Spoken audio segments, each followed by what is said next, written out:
ઉપલેટામાં કોંગ્રેસની જન આક્રોશ સભા યોજાઈ, જેમાં જનમેદની ઉમટી પડી। ઋત્વિક મકવાણા, લલિત વસોયા સહિતના આગેવાન હાજર રહ્યા। કાર્યક્રમમાં ભાજપના 200 થી વધુ હોદ્દેદારો કોંગ્રેસમાં જોડાયા છે। આગેવાનોએ લોકોના પ્રશ્નો સાંભળી લોકોના પ્રશ્નોને ઉજાગર કર્યા।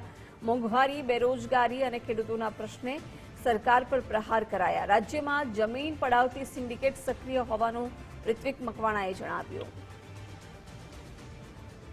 ઉપલેટા શહેર અને ઉપલેટા તાલુકાની પ્રજા કોંગ્રેસ પાર્ટીને સમર્થન આપવા ઉત્સુક હોય એ રીતે આજે સમગ્ર ગાંધી ચોકની અંદર વિશાળ સંખ્યાની અંદર અકલ્પનીય લોકો ઉપસ્થિત રહી અને કોંગ્રેસ પાર્ટીને સમર્થન આપ્યું છે। સાથે ભારતીય જનતા પાર્ટીના 2 થી વધુ હોદ્દેદારો એના કાર્યકર્તાઓ સાથે કોંગ્રેસ પાર્ટીની અંદર જોડાણા છે। આખી એક સિન્ડિકેટ ચાલે છે।